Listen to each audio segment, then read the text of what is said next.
So during that time, and by we, I mean myself and my team that I worked with there, we built that studio into the largest wedding photography studio in Albuquerque. So we shot between 300 and 400 weddings a year. We had a staff of 12 photographers, and I can tell you that all of that is a 100% unhinged, unmanageable, insane mess, and I don't recommend that at all. That's a terrible plan, guys. So in 2007, I decided that I needed to step away from that, and quite honestly, I thought that I could do better on my own. So on my birthday, November 9th, 2007, I quit my full-time job and I launched Dry Heat Photography.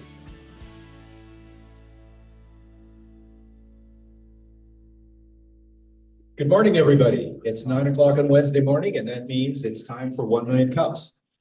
So you can let the Kauffman Foundation know that our instance of 1 Million Cups is flourishing by pointing your cell phone at that QR code or the one conveniently located on these paper things that are sitting around here. Check in, let them know you're here, let them know we have a good audience. There is something in it for you. If you check in 3 times, you'll get a pen. If you check in 6 times on different occasions, you'll get the coveted 1 Million Cups notebook. Anyone who has one can show it to you, but they won't let you borrow. Okay, so here we are. We're 1 Million Cups, and this is our mission: to lower the barrier of entry to entrepreneurs, to resources and education and connection. And entrepreneurship is a lonely journey, and you're going to need some help along the way, and that's what we're here for. We are the top 1 Million Cups chapter in New Mexico, and we achieved that by having a small denominator. There are other instances scattered throughout the Southwest. Some of these I've been to in person. If you're on the road and it's Wednesday morning at 9 a.m., see if there's a Million Cups near you. Drop in and you'll see a lot of people that you don't know, but they'll be pretty friendly, and the format is the same wherever you go. Here's our key pillars. These are presentations, not pitches. And the difference is, in a pitch, you're asking for money. Your company has the ultimate team. It has the ultimate product. It has a completely defensible moat around it. And its only need is money to ring the opening bell at the NASDAQ. Okay, most of us are not in that situation. And even the people who say they are not. You're going to need help. And so in a presentation at 1 Million Cups, you're talking about your challenges. You're really opening up and saying, this is how my dreams and my company is vulnerable, and I need assistance from the community in these areas, including in areas that you don't even know that you don't know, right? So you're going to need help along the way, and it's all here for you. We're run for the community, by the community. All of our organizers are volunteers, which is not to say we don't get anything out of it. We get a lot out of it. Take me aside and we can have a conversation about what I've gotten out of participating. We're radically and intentionally inclusive, which you can't see under the text there. But that means all kinds of people and all kinds of businesses are welcome. Whether you're a mom and pop brick and mortar operation, trying to figure out how to run a small business, whether you're a whiteboard company that has gotten a little bit of grant funding to get started, whether you're scaling up, or whether you've gone all the way and you're one of those tentpole companies that can show us how it's all done. Everybody's welcome here. Everyone has something that we can learn from, and there are things that we can teach just about anybody. All right, that's the pillars, and that's our mission. Pretty much says the same thing. Remember that we're trying to be educational and helpful. Please be polite. Please be helpful. If you're talking to somebody and they know something more about something than you do, listen carefully. If you know more about it than they do, give your best advice and take the high road. That's what that is. Okay, applying to present. If you have a for-profit business defined as a business that sells goods or services to people for more than it costs to produce them, you're eligible. We prefer companies that have been in existence 5 years or less, but there are exceptions. For example, I'm an organizer, and Equisy can speak whenever it wants, even though it's more than 5 years since we started. We'll assign you a coach, and we'll try to bring you up to. You're laughing, but that's how it works. I know. Yeah, because you're dad, you know. You learned at your father's knee how this all works, right? So we'll coach you, bring you up to speed, and make sure that you're talking about the things that you're having challenges with, not how you're perfect. And we'll see what you can get out of it. This is our organizing team. I'm Paul Sauter, Chief Scientific Officer at Equisy. Lisa Atkins, COO at Fat Pipe. Eric Renz Whitmore, keeping the gears lubricated in Santa Fe. Danielle Slupeski, who is out teaching right now. Bravo. Sonia Dewing, who is doing something amazing, if you've been following her on social media. And Keiko and Oscar making people look good through legacy family documentaries. So thanks to all those folks that keep things running. And then there are our sponsors. It's a pleasure to acknowledge Fat Pipe, who's been our host for 10 years at no cost. Million Cups could not exist without their generosity. Dry Heat Photography, making us look great and throwing away hundreds of photos for everyone you see on Facebook, right? But it's digital. It doesn't matter. We're not killing polar bears by taking pictures. That's right. Right? More Than Organized, Mary Mortisi Pino, providing assistance with organizing your stuff, your thoughts, and providing creamer. Foundation for Sustainable Living, providing the coffee, the original performance enhancing drug. Beyond Energy, providing energy drinks when they're here. And Noventum Custom Software Development, writing software that doesn't suck and providing today Girl Scout cookies. Minuteman Press for all your ink on paper needs. And they are the makers of these cards with the QR codes on them. So thanks to all our sponsors. And thanks for joining us. And we'll introduce our speaker, right? Oh, by the way, yeah, there's that. Everyone's got to split at 10:30. Got it? So this is fun. Deanna Vincent is our presenter today, and she's with Dry Heat Photography. Come on up, Deanna. She was out last week, and I tried to take pictures with my cell phone, and then the next day my cell phone crashed. I do have them in the cloud though, so I'll try to get them to you if you want to post them. And she has an event this afternoon, or right after 1 Million Cups. We're doing headshot events, so I hope that you signed up. She's all set up and ready to go for anyone who's signed up to have their headshots done. So that's exciting. Deanna, welcome. Thank you. As she said, my name is Deanna Vincent, and today I'm going to tell you the story of my business, Dry Heat Photography.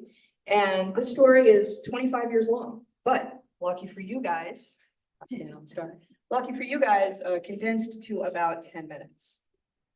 So I've been working as a professional photographer since 1998. I studied commercial photography at the College of Nevada. And at that time, we were doing things like processing film by hand and printing photos in the darkroom and that kind of stuff we used to do in the Stone Age. And around that same time, I also photographed about 3,000 weddings at various little chapels on the Las Vegas Strip. Now, I am from Albuquerque originally. So in 2001, I moved back here. And at that time, I got hired at a studio called Kevin's Photography. And I managed that studio from 2001 until 2007. So during that time, and by we, I mean myself and my team that I worked with there, we built that studio into the largest wedding photography studio in Albuquerque. So we shot between 300 and 400 weddings a year. We had a staff of 12 photographers, and I can tell you that all of that is a 100% unhinged, unmanageable, insane mess, and I don't recommend that at all. That's a terrible plan, guys. So in 2007, I decided that I needed to step away from that, and quite honestly, I thought that I could do better on my own. So on my birthday, November 9th, 2007, I quit my full-time job and I launched Dry Heat Photography. Now, it seemed like a miraculous and incredible overnight success, but the truth of that situation is that I had been doing the groundwork for the last 6 years, because at that other studio, I was the public face of that business. And so I had the relationships with all the other wedding vendors and with all the other wedding venues. And I kind of banked, I took a gamble that those people would be loyal to me when I made my play, and they were. So they continued sending me business just like they always had. And that allowed me to be immediately tremendously successful. Like 6 figures, more money I had ever seen in my life, successful. And that ran like crazy, basically until it stopped. So, so in 2013, I closed dry heat photography. And the reason for that was because around 2012, 2013, the recession that had been going through the country and the savings and loan scandal kind of all caught up to Albuquerque. And the thing is that the people that pay for weddings is not usually bride and groom, it's mom and dad. Mom and dad pull that money out of their investment portfolios. Well, guess what? All of those people just lost everything. And that pretty effectively shut down the wedding industry in Albuquerque, and it forced a lot of small businesses, including myself, to close and to go out of business. So I closed the studio in 2013. Now you have to remember that at that time, I had been shooting at least 70 weddings a year, every year since 2001. So that's more than one per weekend, often 2 or 3 per weekend. Before that, 3,000 weddings in Vegas, right? So maybe you can sort of imagine I was a wee little tiny bit burnt out at that point. And at the same time, there was a lot of upheaval and other stuff going on in my personal life. And so when I made the decision to close the business, I mean, I just like shut the door and walked away. It's like, I'm done. And I never intended to come back. So I did some other things for a while. I worked as a personal trainer and fitness instructor. And that's sort of, well, not exactly, but sort of how I met Mercedes. I also worked as the manager of the print and marketing department at Staples. And just for the record, guys, that's not good either. Most recently, I had been production manager of an online music school here in Albuquerque. And every now and then I would have the occasional photo job, like begrudgingly, if someone I knew called me and begged, I'd be like, fine, and I would go. But I very much did not consider myself in business or a photographer at that time. But then, like all good things, the music school I was working for pretty much went belly up on New Year's Eve of 2020. And for probably about 6 months before that, though, I had been doing a few more photo jobs, but still very kind of non-committally, like, kind of in, kind of out. But I didn't want to jump in. I was very non-committal. But when my full-time job went away and my full-time paycheck went with it, obviously, that's a problem. And so that really presented a crossroads kind of situation. So I really had to have like a, sit down, come to Jesus moment about what to do now. And really there's only 2 options. So the first option A, is to get over myself and my baggage and my PTSD and whatever, and go all in and bring this business back to life. Or I could just go get a full-time job, which I knew in my heart was probably not going to be good, right? So obviously I didn't want to do that, and I opted for the business. So I relaunched Dry Heat Photography January 1st, 2021. Immediately upon making that decision, the reality of that decision began to set in. So right away, I just felt like sitting at the bottom of Mount Everest, just looking up and going, oh no, oh golly, this is ugly. So, the list of challenges was considerable. First and foremost being that my entire referral network was gone. So everybody that I had worked with in the past that used to know me and trust me and send me business, long gone, long out of those jobs, moved on to other careers. And now nobody knows who I am. No one cares. And certainly they're not sending me business. Furthermore, my camera gear is very outdated, and my computer too. So this is stuff from 2013. It's 7 years later. It's almost obsolete now. Also, my skills were from 2013 too. So I felt, and my software skills. So you got to understand a lot of being a photographer has to do with computer work and post-process, and that's really important. And so my photography skills and my software skills, not up to snuff. I felt very out of touch with current styles and client expectations, and very much starting over from scratch.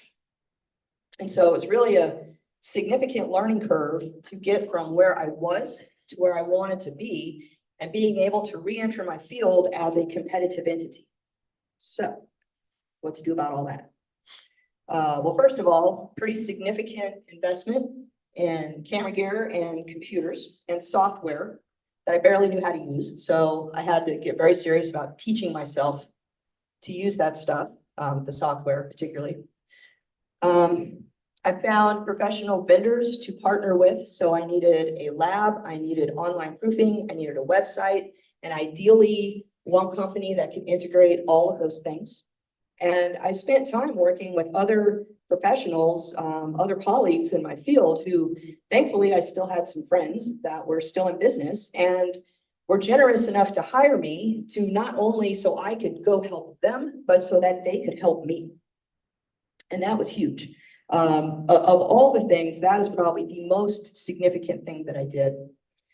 Because especially in this industry, you know, mentorship has to come from someone who's in the trenches, because that is the only person that really knows and understands what it takes and what's involved, and, you know, really has the mindset and the mentality of what needs to be done. And so the time I spent doing that was absolutely like so important, such the best thing. And then the other thing I did is I joined several networking groups. So now dry heat photography is a very different business than it used to be back in 2007. So back in the day, I was all weddings, and that really left me only in search of one type of client, and her name is bride, or people getting married, right? And everybody's fighting over this one niche, and it's kind of easy to get pigeonholed in that area. And I knew going forward, I really wanted to reinvent myself in my studio and to branch out into different things. So what I do now, mostly is headshots for all types of professionals.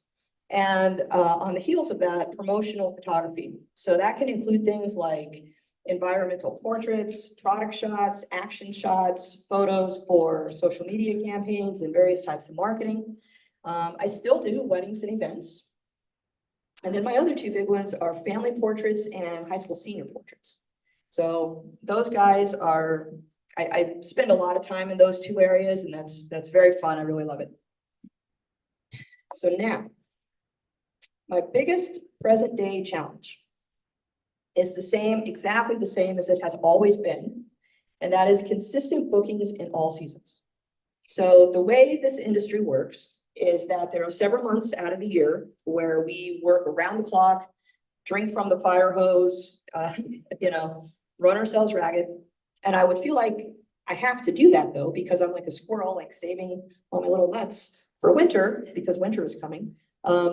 And there's a time when my phone could literally not ring for 2 to 3 months, and I have to be able to have enough money in savings to survive that time, right? I'm sure most of the self-employed out there are like, but that necessarily creates a pretty stressful situation, because I either have lots of money and not even one free minute of time, or I got all the time in the world and nothing coming in. And the latter being the more troubling of the two situations. Now, I will say that where I'm at right now is significantly better than where I was at last year at this time in February, and especially the year before that in February. And the direct reason for that is because of all the effort that I've put into growing into the networking groups and to growing my referral network again. So what 1 Million Cups can do to help, my ask of you is very simple, actually, and it's just referrals. So if you know anybody who needs headshots, promotional photography, wedding or event photography, family portraits, senior portraits, please just give them my info and ask them to reach out. So I'm very happy to have a conversation with anyone about almost any type of photo shoot that they might be interested in doing. And it's a very low key, kind of low stress conversation. I'm not a hard sell type of person, but I think it's important just to talk to people about it. And if it turns out that we see eye to eye, we understand each other's vision, we click, they trust me to deliver what it is that they want, then great. And we can work together, and it's a beautiful thing. And if not, I think that there is a perfect photographer for every client. And I don't necessarily have to be that person for everyone, but I do have to be the right photographer for my clients. And so going forward in my new business, I feel it's really important to identify and take care of my clients. All right, and that pretty much concludes my presentation. Thank you. All right, as you know, we'll take questions and feedback. If you'll form a line over here, I'll also take questions online. I'll take down her slide deck and put her contact info in. That's all. Sorry, here you go. Good morning. Miriam Ortiz-Pino, More Than Organized. I love what you said about you gotta have, drink from the fire hose while you can and then wait through the periods, because all of us have had that especially when we first start. But have you thought about scheduling paydays for yourself? So various promotions begin while you're still drinking out of the fire hose, and then you have the next series of things booked out. So focusing on headshots specifically during the slower times and weddings specifically in the spring and fall, and senior pictures. One of those, they do them in the fall. All the time, All the kind of, time. but yeah, Yeah, they need them every day. but they do like it. But if, I don't know what other marketing you do, but besides the referral thing, but if you had something low key running in the background, like on Instagram or whatever, which your Instagram presence is very nice, by the way. I think that could help just fill in that extra dead times. So, yes, thank you for that. Got to stand on the Not star. on the star, but closer to this direction so they can see you online. Okay. Not gonna get it. So, yes, to your point, I have gotten better at doing that by like planning events like the one today, and trying to get those going on during the slow season. It is a challenge though, just because it's me, and in the thick of the busyness, it's just, a lot of times it just gets pushed to the end of the list because I got someone's job that's due right now and someone else's job that was due yesterday. And so that is a thing that I do need to work on and kind of get better at, is just like scheduling those things out in advance instead of trying to think of them in the moment. Yeah, it's actually a pretty easy concept to automate once you wrap your head around it. So we can talk more about that. Okay. Great, thank you. Santi online has some comments. I'm gonna bring him Santi up on online. screen. Santi, go ahead and unmute yourself and ask your questions or feedback. Hey guys, can you hear me okay? Yeah. Yep. Sorry, I'm at a job site, so it might be a little loud. So great job, Deanna, great presentation. I had, my first question was, who do you know that already is staying booked throughout the year? And then if you know who that is, or if you identify somebody like that, what are they doing? Well, I think honestly, the people that I know, like we all kind of face the same problem, but the people that I know doing the best in the winter are honestly are very well established for a really long period of time. And they have really strong referral networks. So when they're getting these kind of oddball jobs in the off season, like corporate Christmas parties or like corporate events and things like that, they're still getting referrals from locations for things other than weddings in the off season. And that seems to be their best strategy.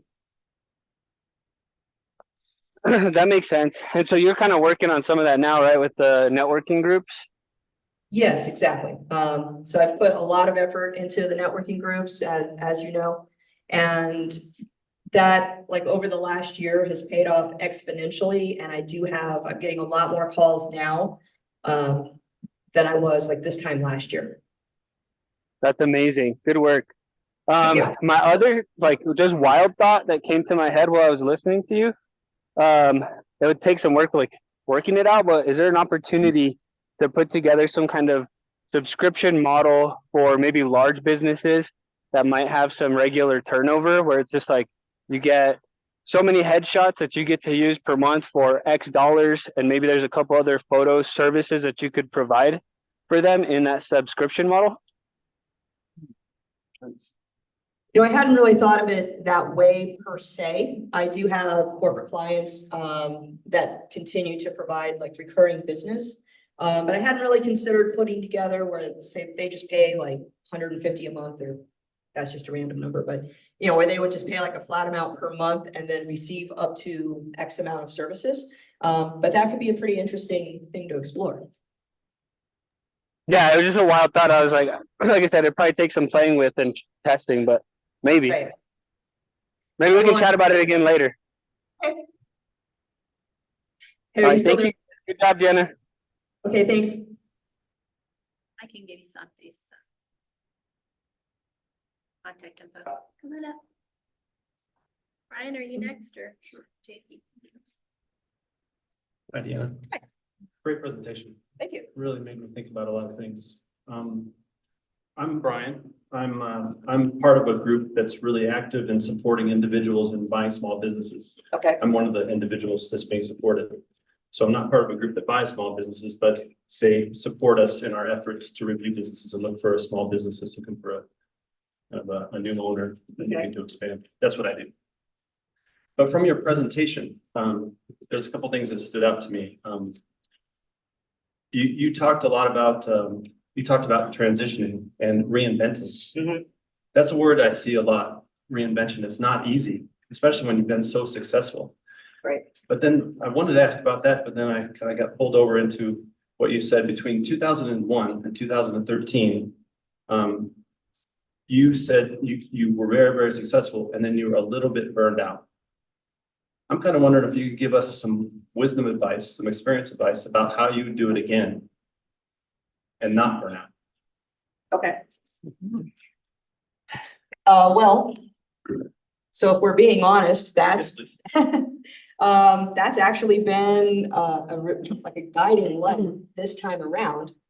Because before, so we're obviously younger then, and apparently had the energy and strength of 10 normal humans. And I just felt I had like a singular goal, which was to be the best no matter what, and at the expense of everything, which is a bad strategy, by the way. So going forward this time, I knew I had it to be kind of a little nice to myself, because it's a lot better now, but a few years ago, like it didn't take much to kind of push me over the edge again. And I knew like, I can't have this happening all the time. You know, I have to be able to maintain and to act like a sane and normal person in public. And so honestly, that's why I decided to branch out into these different fields. So I found ways that I could still be profitable and lucrative, but in a much like lower friction kind of way that took a lot less toll on me physically and emotionally. And so, and provides a lot more variety. Weddings are like one of these things that is like endless variety, because you don't know what's going to happen when you get there. But at the same time, they're all the same too. And so, but being able to go out and do different types of jobs and deal with different types of clients who are not necessarily in this very like stressed out wedding mindset, variety. So Stephen King, he didn't like say so much, but it's a quote in the movie Storm of the Century, where like the bad guy says, hell is repetition. So, yeah, so the way I found to deal with that was to branch out and be able to do like a lot of different kinds of things instead of just the same thing over and over again. Thank you very much. Annie, you have a question online? Thank you for taking my question, and thank you for the presentation. That was wonderful. Let me ask you a question. As a small business owner, what are your strategic plans to scale?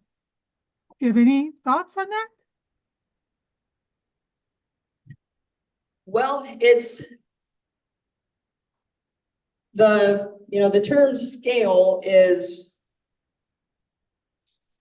kind of difficult to apply to a situation where you are the only person doing all of the work. because it's difficult. Necessarily, there are limitations as to how much scaling can be done when it's just you and you do all the work. The way in which photographers are able to grow their business to make more money is one, to have more jobs, but also to over time be able to raise their prices as they increase in popularity and are able to deliver a progressively better and better and better product that has more value. You're able to raise your prices so you can effectively work less and make more. That is generally the strategy that people look to. The other thing, of course, is to hire other photographers to go out and work for you. But this is a model that I have a lot of firsthand experience with, and honestly, it is that is not really something I want to get into, because a business based on my reputation, if I send someone out to work for me and they are not me, probably there's going to be disappointment involved. So let me ask the question, because I look at this as an opportunity, if you will, to perhaps franchise your business. Like you said, you're the only one, and maybe you could be at the corporate helm, as a captain, directing everybody else, and everybody can be independent contractors and have their own business in their own locale. That may be a way to scale, is to franchise and replicate yourself in other ways, but at the same time, other business owners can have independence. Is that even a possibility? Well, the thing about this industry and people that do what I do is that photographers are only willing to be employed by another photographer until such time as they think they can do better on their own, which usually doesn't take very long. So there's really no motivation for some other photographer to pay me for a franchise fee to go out and call themselves Dry Heat Photography when they can just call themselves Sarah Lynn Photography and just go do that. So the franchise model, you don't really see very much of that. There are some chains like in Albuquerque, Kim Ju, but it is limited to the local market. Usually the best thing to do is to start getting into selling like educational products, holding workshops and doing things like that. Creating online products that can sell over and over again and provide passive income. Right. Those kind of business models tend to go better. Right. So maybe the thought is to pivot in the direction that would allow you to do that. I mean, are there options? I mean, I don't know photography business. I only know that I can scale certain businesses, and I'm always looking for that.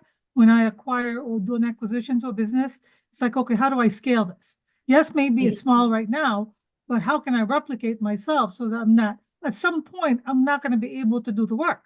You're aging out, whatever the reasons are, right? There's an exit strategy, and you want to be able to be sort of a part-time business owner or a strategic leader in the organization, as opposed to you doing the physical hard work, because it could be hard work. Yeah, right. Absolutely. So, but work smart, not hard. That's my mantra. But Absolutely. right, just my feedback. All right, thank you.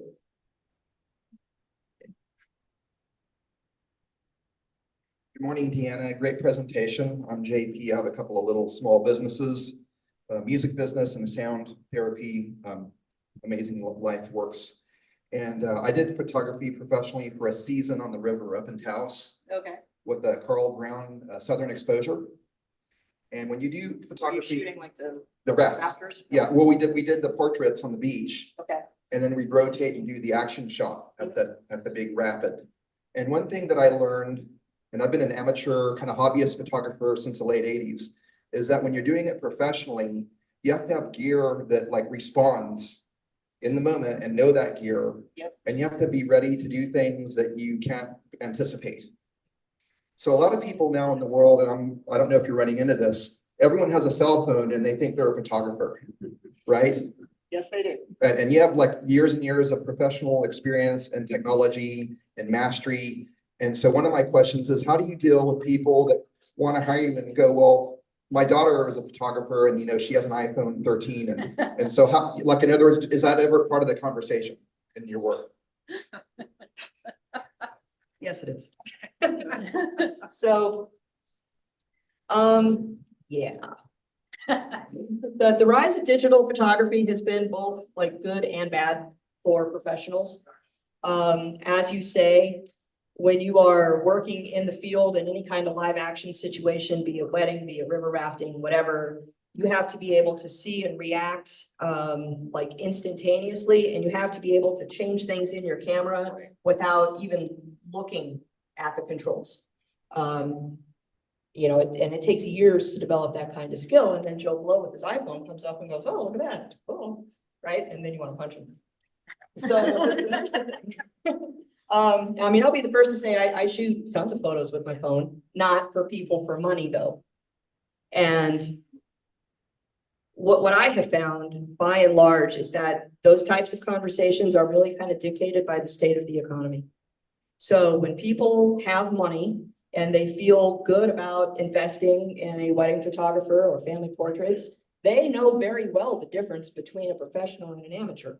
And that it's obvious, and they can see that, and they're willing to pay for quality. However, when they feel stressed about money and they feel like they don't have the expendable income, then they make concessions. And then they let their little sister, who's taking a photo class in high school, shoot their wedding. Or, you know, they let their friends show up with their phones and they just say, well, that's going to be good enough. But by and large, people do understand the difference in skill and quality, but those decisions seem to be dictated largely by their expendable income. Okay. And then kind of another question in the technology. I know a couple of photographers, still photographers that have worked in the film business. And they've graduated into drone photography because that's a whole other brand new spectrum. And there is a lot of work in drone photography that a lot of people don't even consider. I mean, they're doing like the city of Albuquerque sends drones out to people's roofs to inspect the solar, you know, and do all kinds of real estate photography, both video and stills. Yeah. And I'm wondering, have you considered getting into any of that? So yes, and yeah, I've seen some very impressive drone photography and have put a good bit of thought into what would realistically be involved in doing that. But as it just doesn't exactly like fit into my business model, I just don't really have like a justifiable reason to invest the time and money and effort into developing that when it doesn't readily serve like the niches that I'm going after. So that's why I have it. Okay.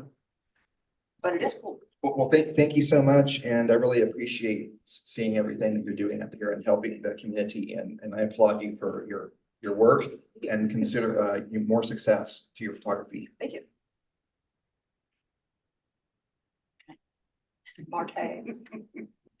All right, Marty McNabb with Show and Tales and Things That Matter. And a couple of things. One is I've seen you talk about being hired by other people for things. And one of the things that I did want to say is somebody mentioned your Instagram handle, that your landscape photography, your fine art photography, where is that in your marketing plan? Because it is stunning. Well, because we didn't have all day to talk about this, I didn't really get into that so much. But thank you. And that is actually my first love in photography. That is what made me do this in the first place. So I do have a lot of my fine art photography available at a gift shop in the Alvaro Motel. I do also have an online print shop where I have a lot of my fine art photography for sale, and you can order directly through there. And I also publish the Dry Heat blog. So if you want to check out some of my travels in New Mexico, any place that is like abandoned, haunted, and gross and scary, like I'm there. So dryheatblog.com, check that out. You can see a lot of my travels and then you talked about, or somebody else talked about reinvention and somebody also talked about aging out and all of that stuff. And as we're aging, what we can do. And it's funny because the first time I went to your website and I saw senior portraits, I was assuming it was going to be senior citizens. And there, I get it, I got that, but my first thing, because I'm involved in 50 plus, 55 plus and third act women. And I think that's a market that you could kind of play with that idea of senior portraits being for both seniors, high school and seniors. What do you think? Well, so a long time ago, I had this idea, it's like nineties era idea, but it was cool for a while for senior portraits to have the graduation years. And it'd say like 94, like big numbers behind them. And so I thought, oh, that'd be kind of funny. You could have like 67 or like whatever their age, same number.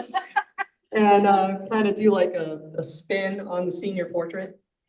But in all seriousness, I pretty much am, I love to photograph anyone who's willing to be kind of genuine and put themselves out there to be photographed. I just love to photograph people. And lastly, of course, I have to thank you. My event or exhibition, Our Community in 30 Things, where we've got a dozen people here that lent one or two objects. Deanna did all the professional photography and it's set up over there. And then she also worked with me on a project called Martifacts. So the things that are important to me for a book that I'm going to be making. So thank you, thank you, thank you. Kenneth, you had a comment online. Do you want to say something to Deanna? Yeah, I just, have you considered production photography for television and film industry? We hire photographers all the time. Takes certain specialty equipment because you don't want the click of the camera going off when you're sound. So you do mean still photography for that? Yes. Okay. And I do have cameras with silent operation. That is something that people have brought up before and I've thought about. Honestly, I don't know how to break into it. List yourself at the New Mexico Film Office. Okay. And at the Albuquerque Film Office. And even if there is student films, you might want to volunteer for some small productions to get your feet wet, but I think there's even a union designation for photographers on 480. So you might want to contact the union, and they're very good about the transfer of skills they might be able to provide some guidance and training and then get you some jobs because those pay very well. Okay. You said the New Mexico Film Office? Yes. Okay. All right. Thank you. Yes. Thank you very much. Awesome, Ken. Thank you. Good morning. I'm Barbara Dawson with Purple Mulch, and I appreciated your presentation. I appreciate you doing it differently this time around. And one of the things that I thought about is I've got a friend of mine that just got married and they, had a photographer come in and do all the stuff. And then they went to a printer that I know and took one of the pictures and had it put on a canvas like backing. And he's got it hanging huge above his couch.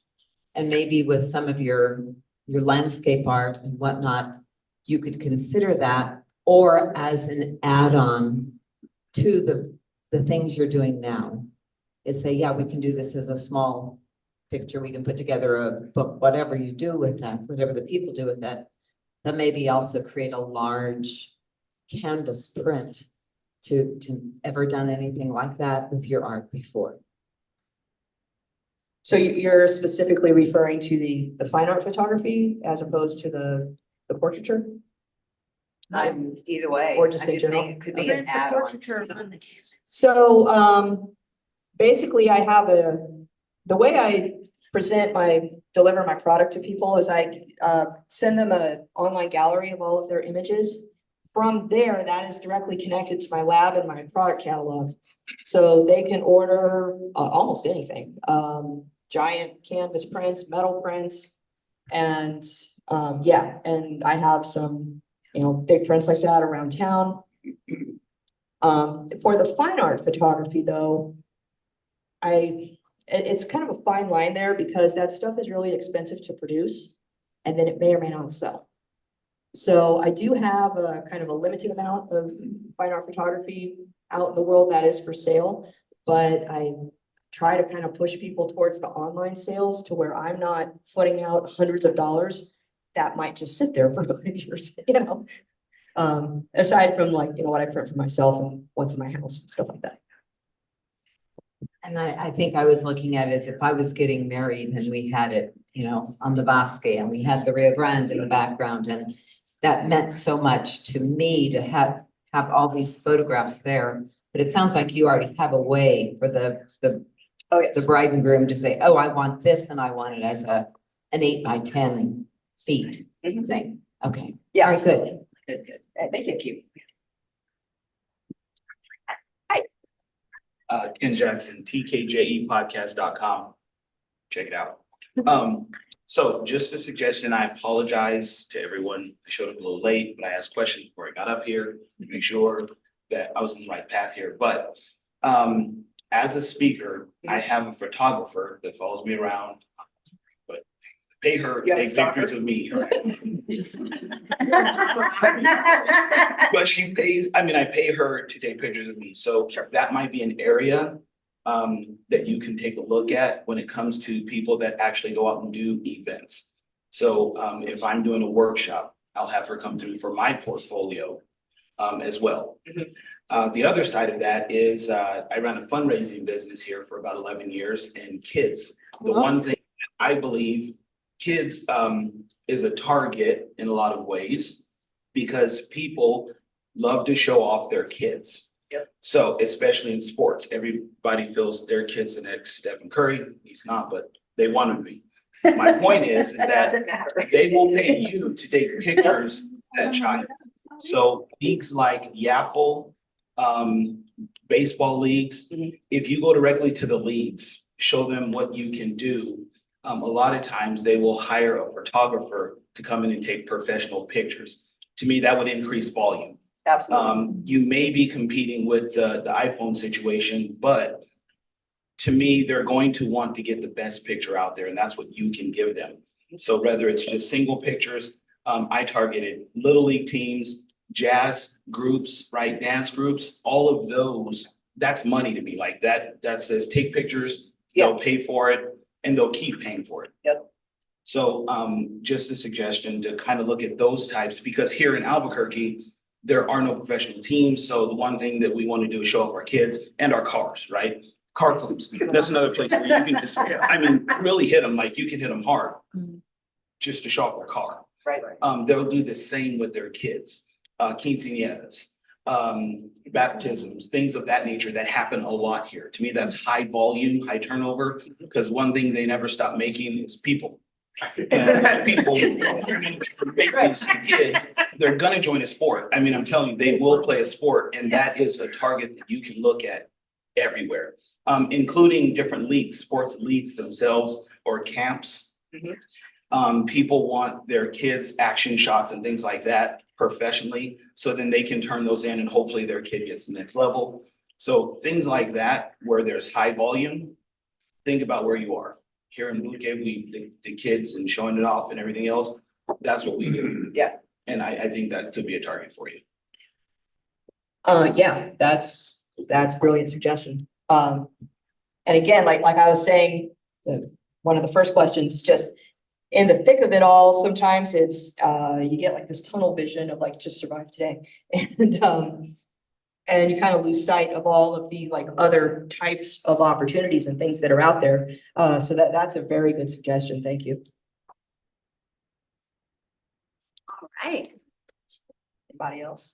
Yeah, I have 2 questions. Okay. Red or green? Red. Yay. And I think we know the answer to this question, but what's the one thing this community can do for you today? So the one thing, honestly, is just referrals. So if you or anybody you know needs a type of photo service, especially any of those discussed today, please just send them my information, even if it's something we didn't discuss today. But the referrals is just really where it's at. And the more people that I'm able to talk to, then the more potential business comes from those conversations. Awesome. Good luck today in the back room. Thanks. I see a lot of newbies, people here supporting Deanna, I'm sure. Come on up, Alex. Anybody else? I see newbies. Come on, come up here, form a line. We just want to know your name, how you heard about 1 Million Cups. If you have a small business, we want to know when you're going to apply to present. Simple stuff. This is our friend Alex. My name is Alex Hafez. Fortunately, have had the privilege to present here a couple of years ago, and as well as I've introduced myself a few times now over the last probably 8 years. Been involved with the entrepreneurial community here in Albuquerque for probably 8 years now. Spent 3 years as CEO of EcoSeek. Earned an MBA, a PhD in neuroscience from the University of New Mexico here. A few days after completing my PhD, I founded a company here called Circular Genomics. I was founding CEO of the company for the first about 2 years, transitioned into the role of VP of Corporate Development Operations, led the company through pre-seed, seed, Series A financing, about 15 million total.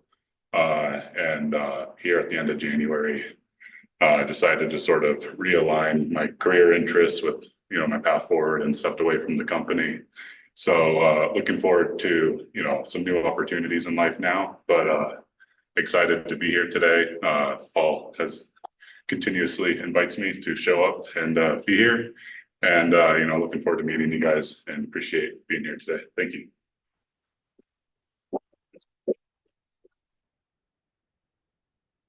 Hello. Hi, my name is Belle Marie Prudhomme. I found out about through my SCORE mentor for being here today, so I'm very excited. I have a small business, an LLC that I've had for about a year. So I practice functional nutrition and perinatal nutrition. So I have a online business where I see clients online, and I help them through nutrition and lifestyle avenues. So I'm very excited to meet you all. Thank you. We'd love for you to present. Hi, I'm Jennifer Corbeau. I did not know I was going to have to come up here and say anything, so I'm a little nervous. But I heard about 1 Million Cups through my Polka Dot Powerhouse sisters here, and here to see Deanna. And I have a business called Spiral Path Journeys. It's a transformational travel business where I lead women's retreats to England and also here in New Mexico. And I have a solo travel coaching program where I encourage women especially to do their own solo travel. So very happy to be here. Thank you.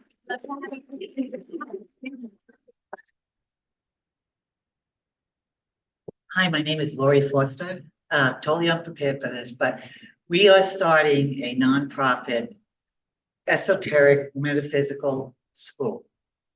None of us have ever done anything like this. We are just starting. And I said, we're very excited about it, but we need a lot of help. I got here through Anna Luz. She invited me today, and I'm very excited about these meetings and meeting you all. So thank you. Awesome. Hi, good morning. My name is Anna. I work with American General Media. We have 7 radio stations in our group and full services digital company. So we can help increase your business and bring more clients. Thank you. Thank you. All right. Is that it? Did I get everyone? Okay. I can show a couple of events. Marty, today's your kickoff, right? Yes. You want to come talk about it? Yep.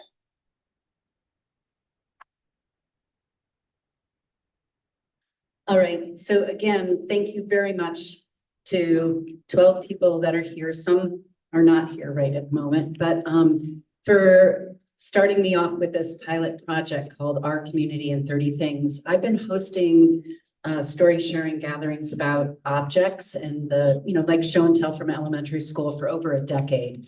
But I've done them mostly one-offs, and this is the first time ever as an exhibition with multiple people being part of it. So today is the soft launch. I just came in yesterday and put everything over there. So you'll see it says Our Community in 30 Things. And we've got sponsors, of course, Fat Pipe, thanks to Lisa. Also 1 Million Cups, you folks right here who are primarily the people who stepped up and said, yes, I'll donate an object. I don't want any of you to tell anyone else which photo is yours. Because part of this plan is to encourage curiosity. So I encourage you over the next couple of weeks to just go and look at the things that are up there. And again, Deanna also is sponsoring this, of course. All the photos are yours except for 2. Which thankfully Paul used with his iPhone, but we were kind of stuck.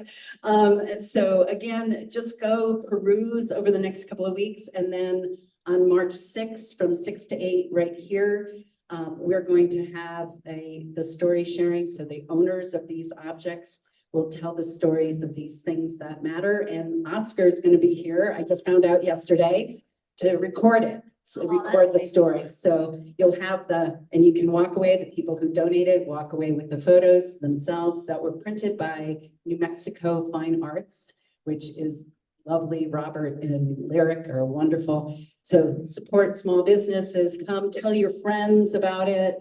This is about building community. So thank you. Thanks, Marty. All right, I have a couple other events I can share. Founders Syndicate Deep Dive Meeting is February 27th. If anybody wants a copy of this list, you can email me at lisa@fatpipeabq.com. Start at Fiesta with Activate New Mexico kicks back off on February 29th. That date at Q Station at 5 p.m. Marty just talked about Our Community in 30 Things. Danielle Spolpeski, our death doula, she's actually out today hosting this event. You couldn't have signed up anyway because it was sold out, which is amazing. Yeah. We had my mom's services this weekend and Danielle helped. She was basically the facilitator. And the videos that Keiko and Oscar made of my mom, we showed and everybody was in tears.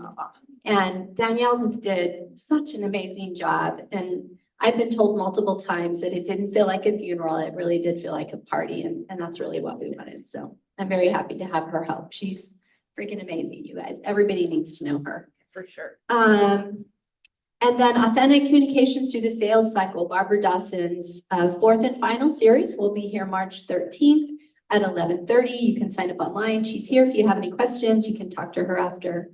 And then, of course, we've got our partner, Catharsis Media. Just a reminder that they replay our 1 Million Cup sessions on channel 96 and also via a web link. All right. I just have a quick announcement about the event I'm doing with Julia at Ascension Physio.